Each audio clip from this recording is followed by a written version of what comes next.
présentation n'est pas une conférence académique. Donc, ne vous attendez pas à ce que je vous donne des théories sur l'entrepreneuriat, des théories sur la spiritualité. Mais c'est plutôt une communication de vie, une conviction personnelle, je peux dire, qui met en relation la spiritualité, l'entrepreneuriat et la vision de ces trois concepts qui sont l'avoir, le pouvoir et le valoir, qui sont en fait les trois dimensions de l'esprit.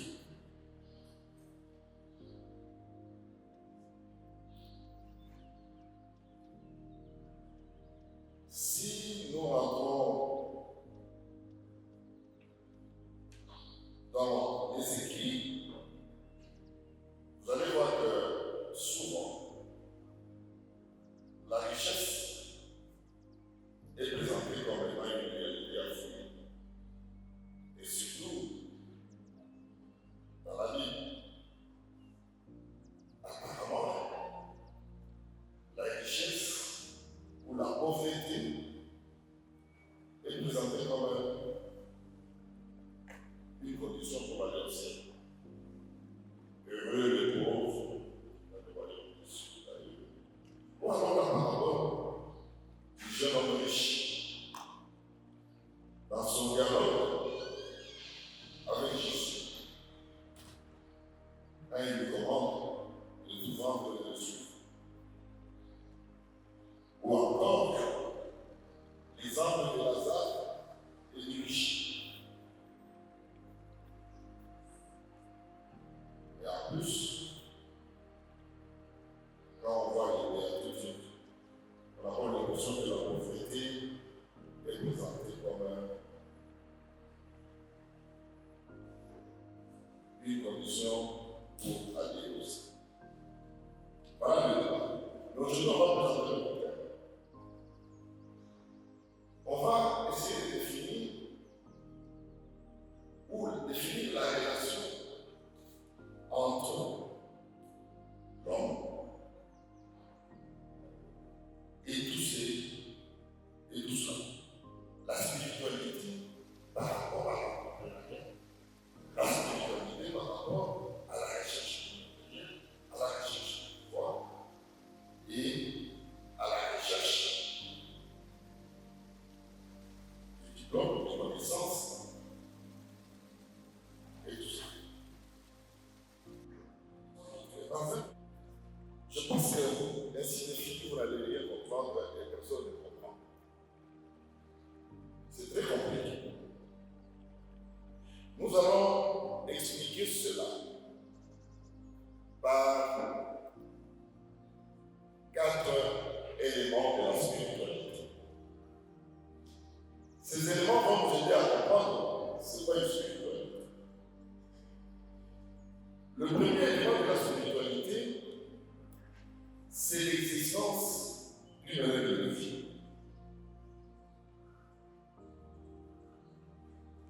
Donc, on ne peut pas parler de spiritualité sans règle de vie. Ce n'est pas une règle de vie.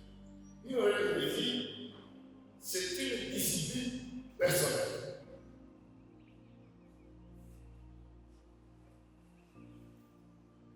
On vit, on s'assigne une discipline, une certaine ascèse. Quand on dit ascèse, c'est un ensemble d'exercices que l'on fait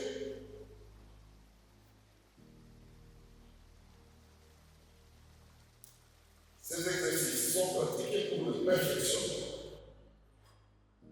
Parce que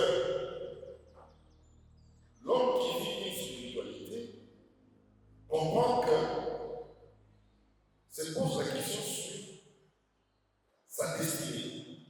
En fait, quelle est ma destinée? Pourquoi je suis là? Quel est le sens que je donne à ma vie? Alors, premier élément,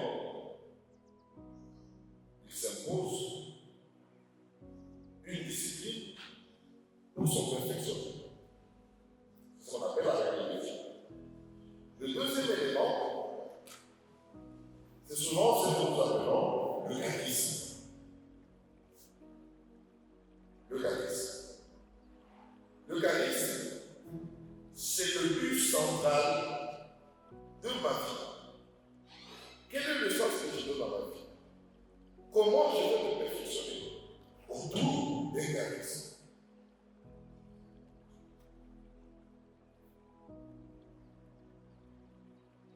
Le troisième élément, c'est l'acceptation de nos pasteurs, des évêques, que la personne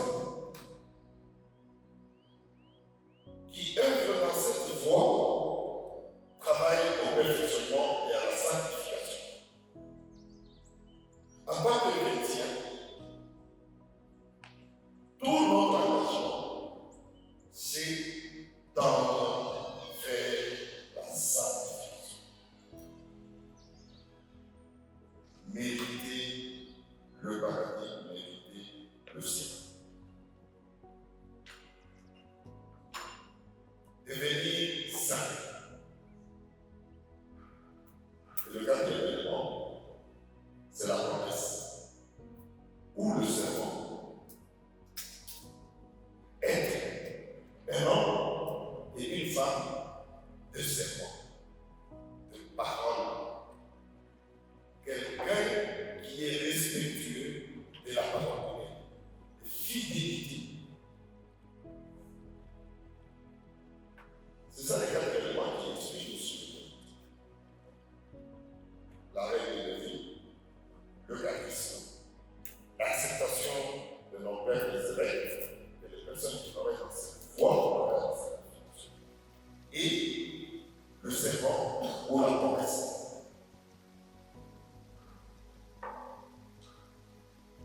Ça fait effectivement la première différence quand on dit qu'on a une spiritualité. Le deuxième élément que je vais définir, c'est l'entrepreneuriat. C'est quoi l'entrepreneuriat? C'est quand vous suivez la presse ou les conférences, c'est comme si c'est devenu la solution au chômage. Toute personne qui commence une activité s'appelle entrepreneur. Un entrepreneur. Quelqu'un qui doit améliorer la création. Quelqu'un qui doit améliorer le monde. Quelqu'un qui doit innover. Quelqu'un qui doit avoir l'initiative.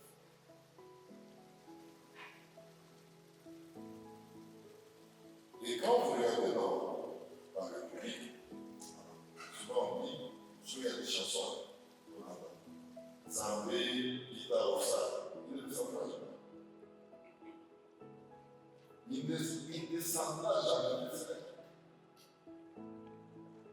Parce qu'il nous a mis là-bas, à sa place, pour conclusion. Il n'y a personne qui viendra faire notre place. Donc la spontanéité devient ce moteur qui pousse l'homme vers l'action.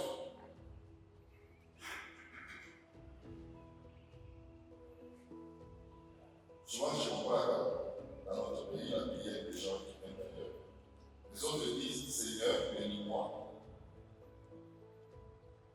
Dans l'entreprise, je fais. Bénis-moi dans tout ce que je fais. Seigneur, bénis-moi. Le Seigneur le bénit et il remercie Dieu de nous avoir bénis.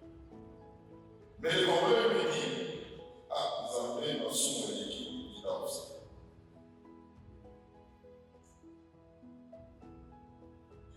Il y a problème de cette religiosité et l'inaction et l'aliénation.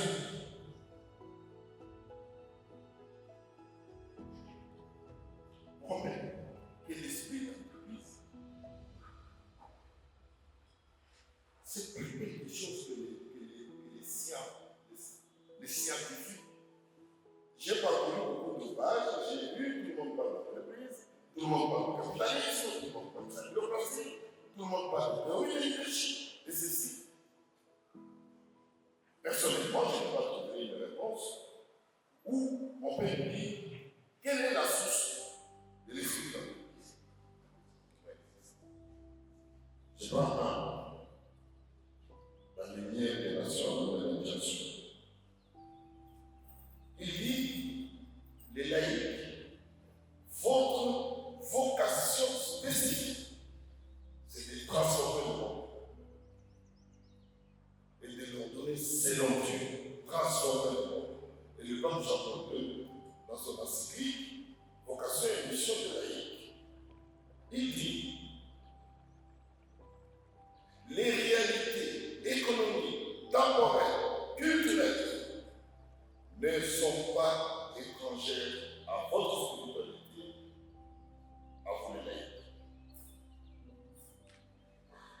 Pour transformer le monde, il faut avoir le pouvoir.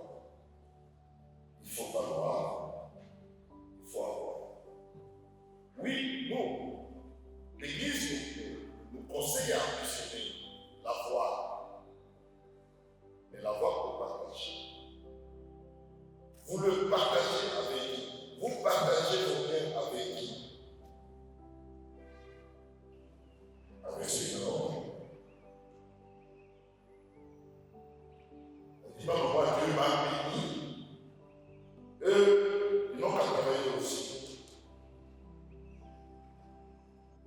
Donc, la conviction, la vision, c'est la foi au partage. Faire profiter de ces biens matériels à ceux qui en ont. Quant au pouvoir, l'autorité, la puissance et tout ce que vous voulez, le pouvoir, c'est un outil. Nous l'avons dit au début. C'est un outil à mettre au service des autres. On va ambitionner le pouvoir pour aider. C'est ça le but du pouvoir. C'est pour aider. Et si le pouvoir, c'est pour effacer les autres, ça n'a pas de sens. Et ce pouvoir, il peut être politique, il peut être intellectuel, il peut être économique, il peut être culturel, il peut être religieux. Le pouvoir, sa finalité, c'est aider. C'est pour ça qu'on va ambitionner le pouvoir. Donc quelqu'un qui est ici, il va ambitionner ses moyens. Et le pouvoir en soi, il est neutre. La spiritualité confesse donc une pauvreté évangélique, humilité. Non pas en s'attendant à l'égard des biens, mais en les assumant. Je suis parce que vous êtes.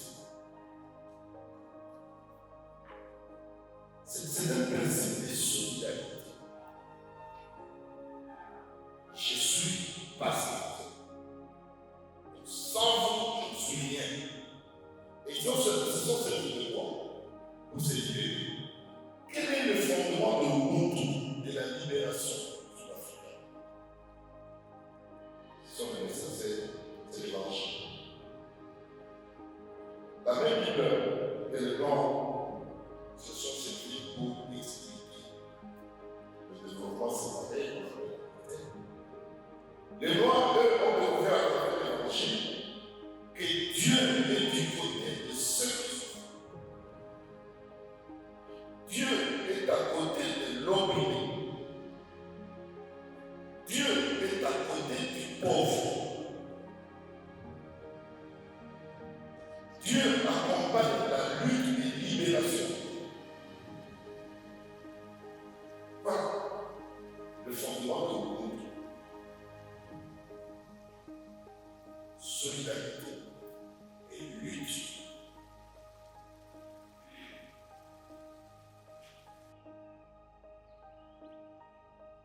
Donc, quand vous entendez Monseigneur Desmond Tutu, dans son combat pour la libération, c'est fondé sur la spiritualité, c'est fondé sur le l'évangile. Comment faire pour faire mieux? Pas une recherche fondamentale, mais apporter des solutions grâce à la vision, à l'ouverture d'esprit, à des initiatives multiformes, locales, mais aussi d'ailleurs.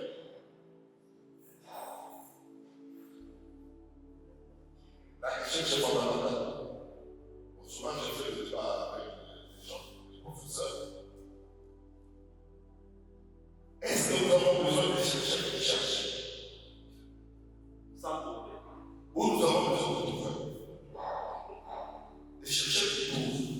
Alors le professeur me répond, une mission trouve, c'est la recherche sacrée. Et là, je vais citer quelqu'un, c'est le professeur à l'université de Zala. Je vais emprunter son vocable. Dans son livre intitulé Réflexion pêle-mêle, il répond à la question: on a tout essayé sauf l'homme. On a tout essayé sauf l'homme.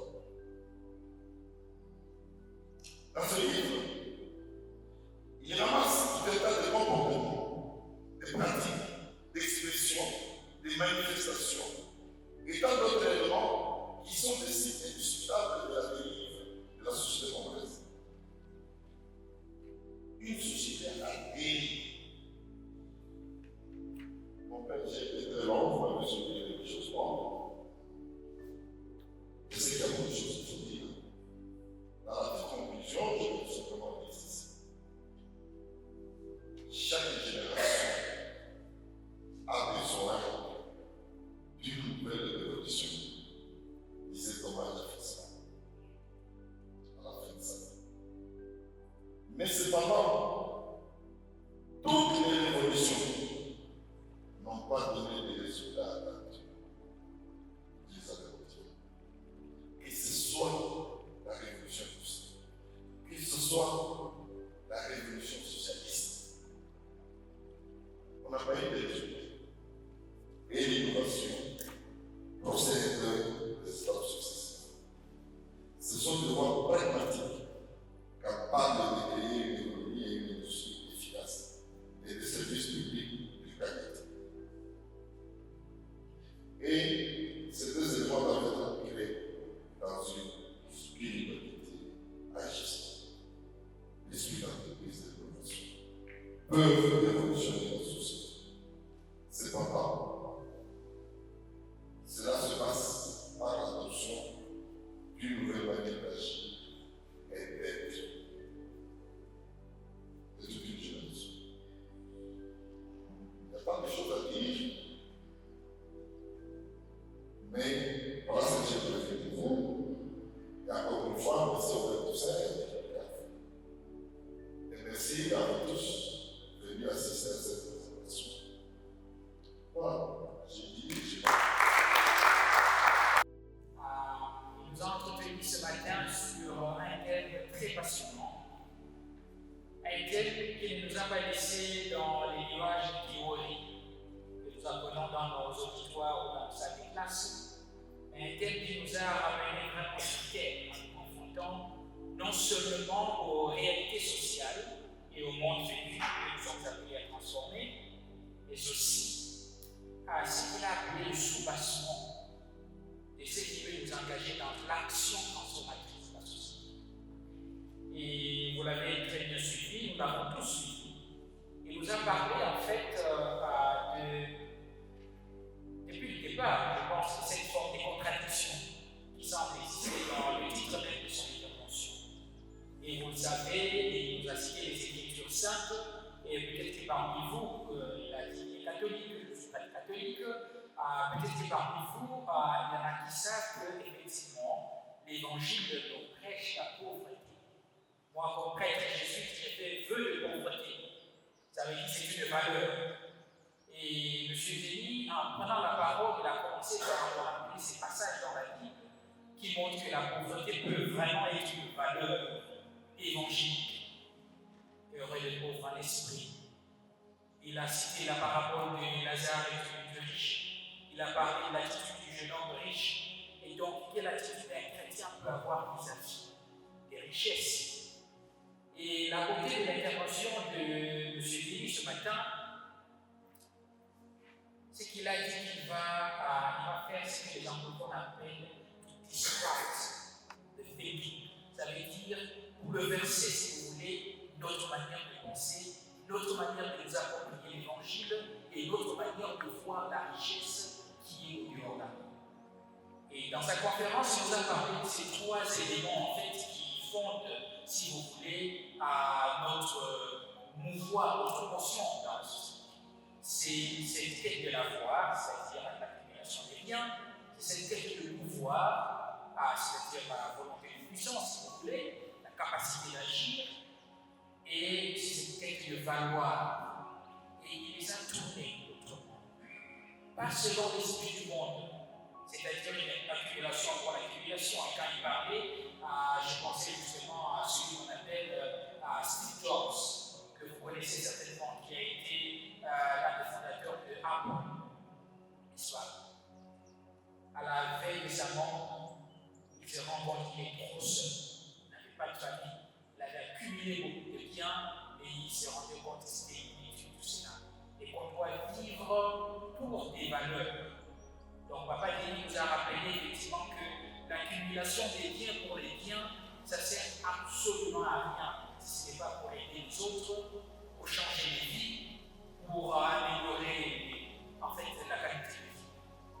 Je ne vais pas faire une conférence, je vois que vous avez tout suivi. Je voudrais simplement revenir sur sa conclusion. Vers la fin, Papa Denis nous a parlé en fait de ce désir d'excellence, de ces circulations d'idées, c'est-à-dire bouillonnement d'idées pour que nous soyons capables de changer notre société. Quand il parlait, je pensais en fait à la spiritualité initiale. Ceux qui sont proches des jésuites connaissent ce que les jésuites appellent le magis, l'excellence. Cet appel avec quoi c'est contenter de s'équiper et savoir qu'on peut toujours aller plus loin, aller de l'avant, améliorer. Et donc, ce que j'apprécie beaucoup dans la conférence de Papa Denis ce matin, c'est cette capacité de mettre son érudition, tous les auteurs qu'il a lus, au service de cette communauté que nous sommes, que nous représentons. J'aurais souhaité que nous soyons 100, 200, 300, 500 dans cette salle, parce que c'est à partir de ces idées que l'action transformatrice peut être développée. Donc je voudrais pouvoir prendre le micro et les faire passer dans la salle, mais avant cela, si vous voulez, je voudrais quand même vous inviter encore à applaudir Papa Denis. On dit chaque jour, matin, midi, soir, Zamba Moussa. Donc, dormez, soyez paresseux. Alors, j'ai beaucoup aimé la conclusion qui dit quand vous avez dit, nous avons besoin d'une révolution. Et cette révolution-là, je ne sais pas comment, en tant que penseur, vous pouvez compter, dire par quel mécanisme ça doit arriver, alors qu'avec ces prérequis qui est déjà dans la population. Merci beaucoup. Un vœu de pauvreté, en réalité, ils ne sont pas pauvres. Parce que tout dans l'Église, il y a toute une institution financière. Les écoles ne sont pas gratuites, les hôpitaux ne sont pas gratuits. Leur salaire dans l'Église, si on se trouve, n'est pas gratuite. Mais il y a un vœu qu'on dit aux fidèles, il faut être pauvre. Heureux le pauvre, car ils verront le royaume de Dieu. Des siècles d'impact dans l'esprit africain qui nous a abrutis. Je fais partie de ce jeunes. Je me suis il y a quelques années en arrière, j'ai fait asseoir mes parents. Je leur ai dit, vous avez mal éduqué. Parce que la religion nous a abrutis. On doit regarder comment les autres évoluent. Nous, on a des vertus religieuses. On doit tout accepter. C'est la volonté de Dieu. Dieu n'a pas encore permis. Or, il faut bouger. C'est le jour que j'ai pris la décision de bouger. Il dit, je ne vends pas mes vertus, mais je bouge de choses autour de moi. Si ça ne vient pas vers moi, je vais vers des opportunités. Mais j'ai eu la chance d'avoir cette opportunité de faire une prise de conscience et de peser l'éducation que j'ai eue et la chose qu'il fallait faire dans la société. Mais ils sont à combien? Ils sont prêts à payer le sacrifice pour bouger les choses autour de nous. Rarement, quand on nous voit dans la société, comment nous intervenons, les gens ont difficile à accepter que nous sommes catholiques. Parce qu'on se dit, mais une catholique ne peut pas avoir une valeur intrinsèque d'intégrité. Une catholique ne peut pas. Donc, on nous a déjà donné une connotation en disant que c'est péché, valorisation. Et quelqu'un, quand tu dois engager quelqu'un, je suis entrepreneur, je préfère prendre un témoin de joie parce que je sais que ça me serait beau. Ce sont des gens qui ont la peur de choses d'autrui. Je m'excuse de le dire ouvertement parce que je suis 10 ans, ça fait 10 ans que je suis entrepreneur.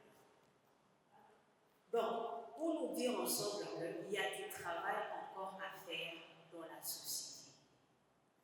Quand nous allons même dans les entreprises étatiques, que nous rencontrons monsieur qui est dans la dévotion mariale, on sait que lui, là, il faut le surveiller. Mais un protestant, tu vas réfléchir 10 000 fois pour savoir, il faut d'abord que je sache s'il va pencher ou pas. Mais un catholique, tu sais que c'est l'office. Mais vous nous parlez d'une spiritualité, d'une doctrine, de l'Église qui existe par rapport aux valeurs intrinsèques. Alors moi, je pose une question. Elles sont données où et quand? Elles sont adressées quand? Dans quelle corporation où les gens ne sont pas informés? Parce que dans la société, il y a une réalité palpable. Un catholique n'est pas quelqu'un à qui on doit faire confiance. C'est quelqu'un de malléable et manipulable par rapport à la vie. Et il est prêt à tout pour l'argent. Alors pour nous qui respectons cette spiritualité, on nous trouve en normal. On pense qu'on nous affilie à des autres religions parce qu'on s'est dit que ce n'est pas ça la normalité chez vous. Alors, ma question elle est là, vous l'avez déjà comprise. Parce que hier, par hasard, j'ai dit à quelqu'un, il faut que j'ai d'abord un café alors que je lui dise qu'est-ce qu'on va nous apprendre par rapport à la spiritualité. Mais on m'a sorti votre canevas, j'ai dit, en bon, c'est ça l'orateur. Tout un parcours, il nécessite. Ok, c'est quelqu'un de l'impact dans la société. Oui, il a fait ça, on va citer les entreprises. Il dit, bon, il faut que j'aille. Comme j'interagis avec vous autres, il y a des personnes qu'il faut écouter. C'est comme ça que nous sommes. Vous refusez que vous êtes chef religieux, mais nous sommes des religieux. Non. Nous sommes tous le chef religieux parce que nous sommes appelés à impacter. La parole de Dieu n'est pas seulement sur l'autel. Le Père tout simple le dit, mais c'est notre façon d'être aussi dans la société qui évangélise